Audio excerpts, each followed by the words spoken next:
बिस्मिल्लाहिर्रहमानिर्रहीम अस्सलाम वालेकुम। आज हम चैप्टर 2 का लास्ट टॉपिक जो है वाउंड हीलिंग वो स्टार्ट करने लगे हैं। इसमें हम सबसे पहले वाउंड हीलिंग के बारे में थोड़ा सा डिस्कस करेंगे, फिर इसके बाद शॉर्टली इसका मैकेनिज्म देखेंगे, एंड पे ही वाउंड हीलिंग से रिलेटेड कुछ एबनॉर्मेलिटीज़ हम देखेंगे। तो स्टार्ट करते हैं। सबसे पहले वाउंड हीलिंग के बारे में डिस्कस करते हैं। जो वाउंड हीलिंग है, सबसे पहले आपको पता होना चाहिए स्टार्ट कब होती है। जब हमारी बॉडी के अंदर इन्फ्लेमेशन का प्रोसेस स्टार्ट होता है, तो इन्फ्लेमेशन के प्रोसेस के स्टार्ट होने के साथ साथ ही ना जो वाउंड हीलिंग का प्रोसेस है वो भी इनिशिएट हो जाता है, ताकि जब ये इन्फ्लामेशन कहती है जो पैथोजन जिसने अटैक किया हुआ है वो ख़त्म हो, तो उसके फ़ौरन बाद हम जो वहाँ पे जो भी अब नॉर्मलिटीज़ वगैरह आई हैं, यानी कि जो भी ब्लड वगैरह वहाँ से निकला, ब्लड सेल वगैरह अपनी जगह से निकले, उन सब को ख़त्म करके दोबारा उस प्लेस को नॉर्मल कर दिया जाए। तो वाउंड हीलिंग इन्फ्लामेशन के साथ ही स्टार्ट हो जाती है। अब वाउंड हीलिंग दो तरीके से होती है। एक होती है रीजनरेशन के नतीजे में, रीजनरेशन, और दूसरी होती है रिपेयर के नतीजे में। अच्छा, बारी बारी हम दोनों रीजनरेशन और रिपेयर को देखते हैं। सबसे पहले देखते हैं रीजनरेशन। रीजनरेशन में क्या होता है? अच्छा, रीजनरेशन में ये होता है कि सपोज हमारी बॉडी के किसी पार्ट के ऊपर कट लगा है और उस कट के बाद वहाँ पे होने लगा रीजनरेशन। तो रीजनरेशन में क्या होगा कि जिस एरिया के अंदर सपोज हमारे हाथ पे कहीं पे ना कट लग गया, ठीक है, तो यहाँ पे कट लगा है, यहाँ पे कट लगा है, और कट के नतीजे में वहाँ पे जो स्किन है वो रिमूव हो गया। अच्छा, अब रीजनरेशन में क्या होगा? वहाँ पे जहाँ पे कट लगा वहाँ पे जो लोकली मौजूद बाकी जो सेल होंगे, जो स्टेम सेल होंगे, वही स्टेम सेल क्या करेंगे? वो स्टेम सेल डिवाइड करेंगे, और ये जो यहाँ पे गैप आया है, जो स्किन रिमूव हुई है, इनको जिस तरह के सेल पहले रिमूव हुए हैं उस तरह के सेम सेल के साथ रिप्लेस कर दिया जाएगा।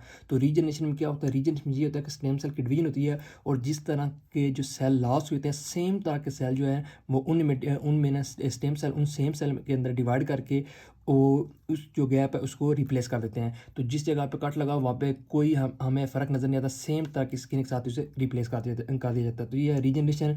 अच्छा, रीजनरेशन की बेस पर हमने टिश्यू को 3 टाइप्स के अंदर डिवाइड किया हुआ है।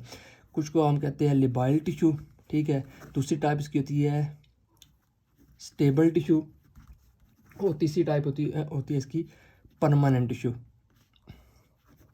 अच्छा, अब लेबॉयल टिश्यू वो होती है, इनके पास जो स्टेम सेल होते हैं वो हर वक्त एवरी टाइम सेल साइकिल के अंदर टेक पार्ट कर रहे हैं, और इसके नतीजे में न्यू सेल जो है वो बनाए जा रहे हैं। यानी कि जो लेबॉयल टिश्यू है इसके अंदर जो स्टेम सेल है वो कंटिन्यूसली वर्क कर रहे हैं, और नए सेल जो है वो बनाते जा रहे हैं।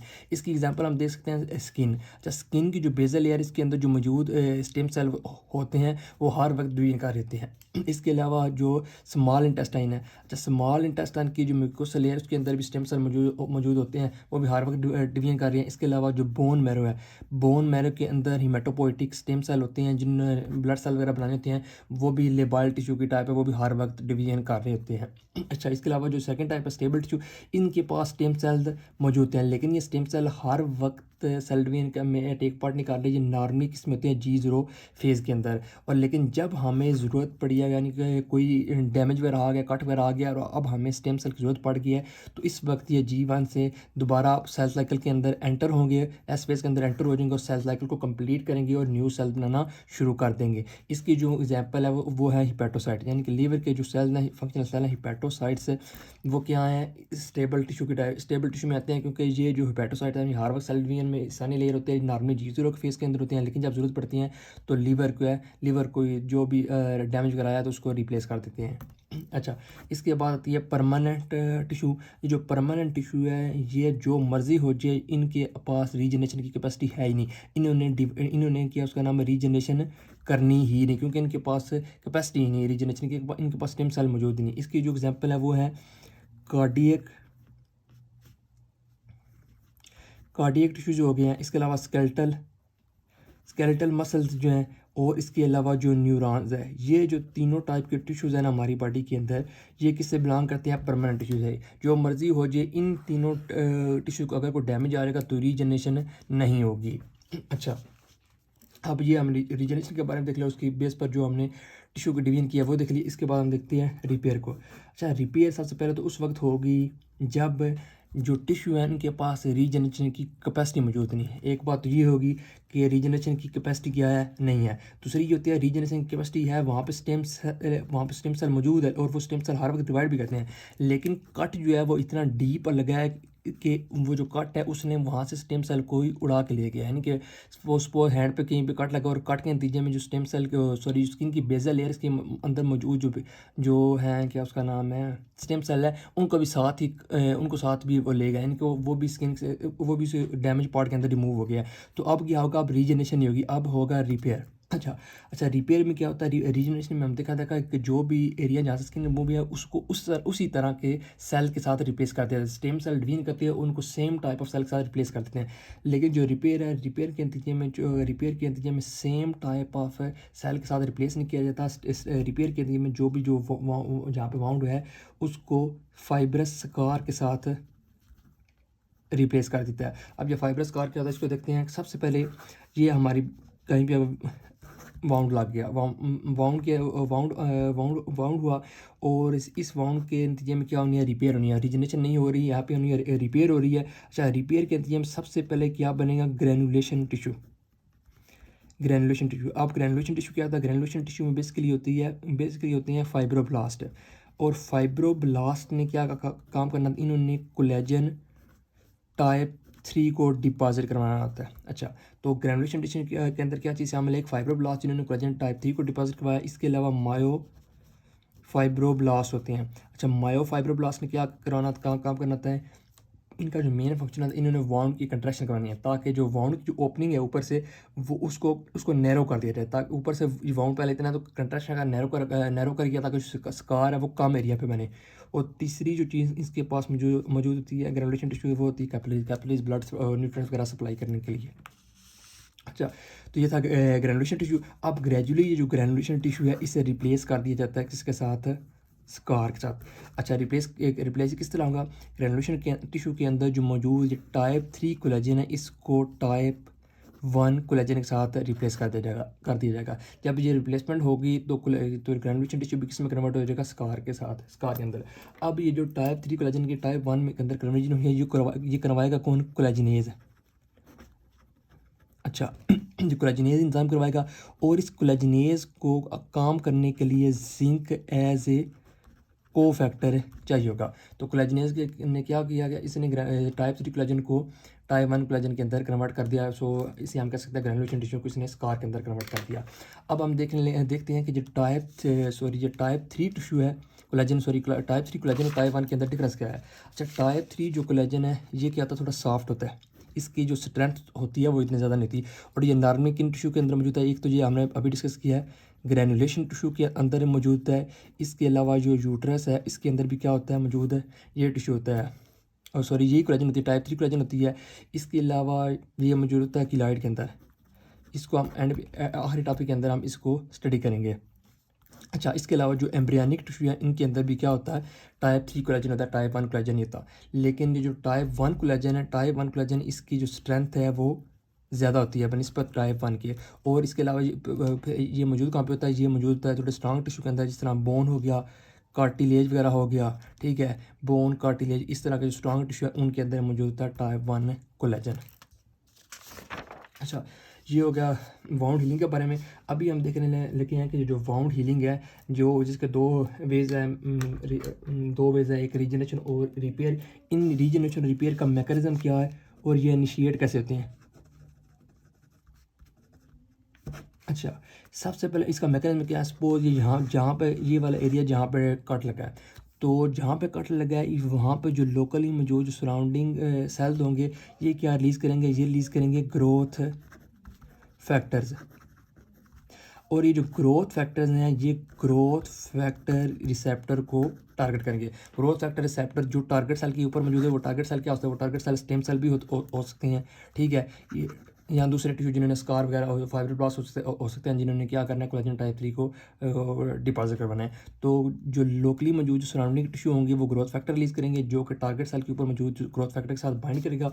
और इस बाइंडिंग के नतीजे में क्या होगा, जो टारगेट सेल है उसके अंदर जो जीन एक्सप्रेशन है वो होगी और इसकी ग्रोथ होगी। और इस ग्रोथ के नतीजे में क्या होगा, ये सारा जो प्रोसेस है रीजनरेशन और रिपेयर का ये टेक प्लेस होगा। अच्छा अब अभी मैंने सबसे पहले बात की इनिशिएट किस तरह के ग्रोथ फैक्टर रिलीज हो रहे हैं। तो अभी हमें कुछ 4-5 जो इंपॉर्टेंट ग्रोथ फैक्टर हैं उनको देखते हैं। सबसे पहले क्या है, एक है ट्यूमर ग्रोथ फैक्टर अल्फ़ा, दूसरा आ गया ट्यूमर ग्रोथ फैक्टर बीटा। इसके अलावा प्लेटलेट ड्राइव्ड ग्रोथ फैक्टर आ गए। इसके अलावा वस्कुलर एंडोथेलियल ग्रोथ फैक्टर आ गया, और इसके अलावा आ गया फाइब्रोब्लास्ट ग्रोथ फैक्टर। अच्छा, इनमें से ये जो पहले तीन है ना, ट्यूमर ग्रोथ फैक्टर अल्फ़ा और बीटा और प्लेटलेट ड्राइव्ड ग्रोथ फैक्टर, इनका क्या काम होता है? इन्होंने फाइब्रोब्लास्ट के लिए ग्रोथ फैक्टर का काम करना होता है, फाइब्रोब्लास्ट ग्रोथ फैक्टर। अच्छा, फिर इसके अलावा जो ट्यूमर ग्रोथ फैक्टर बीटा है, ये इसका एक और काम करता है, ये एंटी इन्फ्लामेटरी भी होता है, ये इन्फ्लामेशन को ख़त्म करने में मदद करता है। और इसके अलावा ये जो ट्यूमर ग्रोथ फैक्टर अल्फ़ा है, इसका एडिशनल क्या काम का इसने एपिथेलियल सेल के लिए ग्रोथ फैक्टर का काम करना था। और इस जो प्लेटलेट ड्राइव ग्रोथ फैक्टर है, इन्होंने एंडोथीलियल सेल जो ब्लड वेसल की इनर लेन को लाइन कर रहा है, उसके लिए ग्रोथ फैक्टर का काम करता है। इसके अलावा जो स्मूथ मसल है, इनके लिए ग्रोथ फैक्टर का काम करता है। और ये लास्ट वाले दो हैं, वस्कुलर एंडोथेलियल ग्रोथ फैक्टर और फाइब्रोब्लास्ट ग्रोथ फैक्टर, ये ब्लड वेसल की फॉर्मेशन जिसे एंजियोजेनेसिस कहती हैं, इसके लिए ब्लड वेसल की फॉर्मेशन के लिए बहुत ज़्यादा ज़रूरी होते हैं, ये vascular endothelial growth factor, fibroblast growth factor. अच्छा, ये वाउंड हीलिंग का मैकेनिज्म भी हो गया। अभी हम देखने लगे हैं कि जब स्किन की क्यूटेनियस वाउंड हीलिंग हो रही है, क्यूटेनियस वाउंड हीलिंग। अच्छा, वाउंड हीलिंग। अच्छा, अब ये क्यूटेनियस वाउंड हीलिंग जो है, स्किन का सपोज स्किन के ऊपर कोई डैमेज लगा और उसके नतीजे में होने लगी वाउंड हीलिंग। ये वाउंड हीलिंग दो तरीके से हो सकती है। एक हो सकती है प्राइमरी इंटेंशन के नतीजे में, दूसरी होती है सेकेंडरी इंटेंशन। अच्छा, प्राइमरी इंटेंशन में क्या होता है? प्राइमरी इंटेंशन के नतीजे में सपोज यहाँ पे कोई कट लगा है, यहाँ पे कोई कट लगा, शार्प कट लगा है, और इसके नतीजे में क्या उसका नाम है, ये स्किन सेपरेट हो गई, दो पार्ट्स के अंदर सेपरेट हो गई। अच्छा, प्राइमरी इंटेंशन में क्या करेंगे हम, ये दोनों जो सेपरेट पार्ट हैं, इनकी सूचनी करवा के, इनको स्टिच करवा के आपस में एक दूसरे के क्लोज कर देंगे। क्लोज करने का मकसद क्या होता है कि ये जो वाउंड की ओपनिंग है वो कम हो, जो स्कार की फॉर्मेशन है वो भी कम हो। स्कार की फॉर्मेशन को कम करने के लिए हम वाउंड के जो एजेस हैं उनको सूचर करके आपस में एक दूसरे के क्लोज करते हैं। तो ये किसी में होता है प्राइमरी इंटेंशन में। लेकिन सेकेंडरी इंटेंशन के नतीजे में सेकेंडरी इंटेंशन तब होगी जब हम इन वाउंड एजेस को क्लोज नहीं करेंगे। क्यों नहीं कर रहे हैं? एक इसके रीज़न हो सकती है इन्फेक्शन। अब इन्फेक्शन हो गया जिसके नतीजे में यहाँ पे सूचनी मौजूद नहीं हो सकती। दूसरा ये कि क्या उसका नाम है, वाउंड जो है वो इतना शार्प नहीं है, ब्लंट है वाउंड है, और उसके नतीजे में जो वाउंड है वो आपस में काफ़ी एक दूसरे से दूर है। इसके नतीजे में फिर क्या होगा? इसके नतीजे में जितना भी जो भी सारा यहाँ पे सपोज इतना सारा जो गैप आ गया है, इस गैप को कौन फिल करेगा? Granulation tissue. Granulation tissue fill करेगा, ग्रैनुलेशन टिश्यू को लेटर कन्वर्ट होंगे स्कार के अंदर, तो इस सारे क्या उसका नाम गैप को स्कार फिल कर लेगा। लेकिन आपको पता है कि जब पहले वाउंड थोड़ा ज़्यादा ओपन होता है, बाद में मायोफाइब्रोब्लास्ट होते हैं, वो भी वाउंड की कंट्रैक्शन कर देते हैं ताकि जो स्कार है वो थोड़ा सा कम बने। लेकिन सेकेंडरी इंटेंशन के अंदर जो हम सूचनिंग है वो हम नहीं करते। अच्छा, अभी हम देखने लगे हैं जो वाउंड हीलिंग के साथ कोई एसोसिएटेड कुछ अबनॉर्मलिटीज़ वगैरह। सबसे पहले तो हम देखने लगे हैं कि वाउंड हीलिंग अगर डिलेड हो रही है तो डिले क्यों हो रही है, इसकी कुछ रीज़न हो सकती हैं। पहली रीज़न हो सकती है इन्फेक्शन। इन्फेक्शन के नतीजे में वाउंड हीलिंग का जो प्रोसेस है वो डिले हो जाएगा, हीलिंग का प्रोसेस जो है वो डिले होगा, इन्फ्लेमेशन वगैरह का प्रोसेस जो है वो कंटिन्यू कर जाएगा इसके नतीजे में, इन्फेक्शन के नतीजे में। और इसके अलावा क्या रीज़न हो सकता है? इसके अलावा एक रीज़न हो सकती है जिंक। अच्छा, जिंक की अगर डेफिशिएंसी हो गया है, आपको बताया था कि जो कोलेजन टाइप 3 है उसको कोलेजन टाइप 1 के अंदर कन्वर्ट कौन करता है? कोलेजिनेज। अच्छा, और कोलेजिनेज के लिए जिंक एज ए को फैक्टर का काम कर रहा है। अगर जिंक नहीं होगा तो उसके अलावा क्या होगा? स्कार फॉर्मेशन का प्रोसेस डिले हो जाएगा। एक और इसकी वजह हो सकती है विटामिन सी की डेफिशिएंसी। विटामिन सी क्या काम करता है? ये जो कोलेजन है, सपोज ये कोलेजन के जो लाइसिन और प्रोलीन रेजिड्यूज होते हैं, इनकी क्या करवाता है? ये जो विटामिन सी है हाइड्रॉक्सिलेशन, यानी इनके साथ इसने क्या करवाना है? हाइड्रॉक्सिल ग्रुप ऐड करवाना है। तो अगर जो विटामिन सी नहीं होगा तो ये जो हाइड्रॉक्सिलेशन है ये नहीं होगी, और ये हाइड्रॉक्सिलेशन जो है ये फर्दर कोलेजन की आपस में क्रॉस लिंकिंग के लिए बहुत ज़्यादा ज़रूरी है। इसके अलावा कापर। अच्छा, कापर की डेफिशिएंसी के नतीजे में वाउंड हीलिंग डिले हो सकती है। Copper zinc as a cofactor के लिए काम करता है कोलेजिनेज के लिए, लेकिन कापर जो है वो कोफैक्टर के लिए काम करेगा लाइसाइल ऑक्सीडेज के लिए। और इस लाइसाइल ऑक्सीडेज ने क्या करवाना? इसने क्या उसका नाम है, क्रॉस लिंक करवानी होती है लाइसिन की और हाइड्रॉक्सी की और लाइसिन की जो आपस में क्रॉस लिंकिंग है वो कौन करवाता है? कापर। सॉरी वो कौन करवाता है, लाइसाइल ऑक्सीडेज, और जिसके लिए कापर क्या कर रहा है, एज ए को फैक्टर काम कर रहा है। तो अगर ये कापर नहीं होगा तो ये जो स्टेप है ये डिले हो जाएगा। इसके अलावा क्या वजह हो सकती है, डायबिटीज़। डायबिटीज़ के नतीजे में ओवरऑल जो हीलिंग का प्रोसेस है वो डिले हो सकता है। इसके अलावा माल न्यूट्रिशन वजह हो सकती है,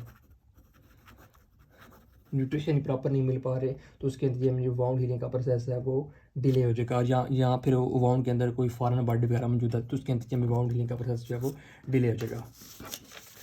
अच्छा अभी लास्ट हमारा टॉपिक है, इसमें हम जो कुछ एबनॉर्मलिटीज़ देखने लगे हैं वाउंड हीलिंग के अंदर। सबसे पहले तो क्या है, डीहिसेंस।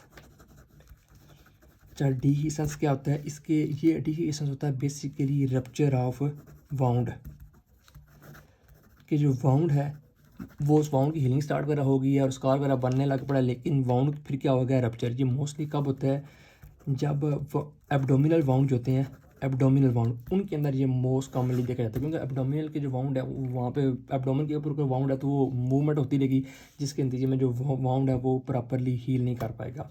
दूसरी एबनॉर्मलिटी का हाइपरट्रॉफिक स्कार।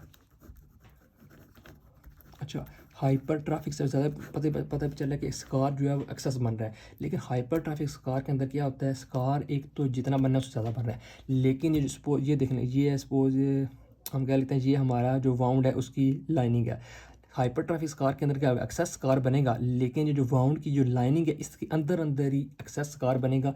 ये जो वाउंड की लाइनिंग है इससे बाहर एक्सेस स्कार नहीं बनेगा। तो ये कैरेक्टरिस्टिक्स की हाइपरट्रॉफिक स्कार की। इसके बाद आता है किलाइड। किलाइड के अंदर भी एक्सेस स्कार बनता है, लेकिन ये out of proportion of wound, यानी कि जो वाउंड की लाइनिंग है इससे कई बार ये निकल जाता है किलाइड के अंदर एक्सेस स्कार। हाइपरट्रॉफिक स्कार के अंदर इस बाउंड्री के अंदर रहेगा, लेकिन किलाइड के अंदर एक्सेस स्कार बनेगा, लेकिन ये अपने वाउंड की लाइनिंग को छोड़ के बाहर भी बहुत ज़्यादा सेपरेट हो जाएगा। और किलाइड के अंदर कौन सा कोलेजन होगा, कोलेजन टाइप 3। और ये मोस्ट कॉमन जो कोलाइड देखा जाता है ये देखा जाता है अफ्रीकन अमेरिकन के अंदर, अफ्रीकन अमेरिकन के अंदर ये ज़्यादा देखा जाएगा। और मोस्ट कॉमनली ये ईयर लोब के ऊपर देखा जाता है। इसके अलावा फेस, नेक और दूसरी क्या उसका नाम है, अपर एक्सट्रीमिटीज़ और बाकी बॉडी के दूसरे पार्ट्स के ऊपर भी ये हो सकता है, लेकिन ईयर लोब और फेस के ऊपर ये ज़्यादा कॉमन होता है। तो ये था आज हमारा लास्ट टॉपिक वाउंड हीलिंग का, और इसके साथ ही हमारा आज का जो चैप्टर भी ख़त्म हो गया है।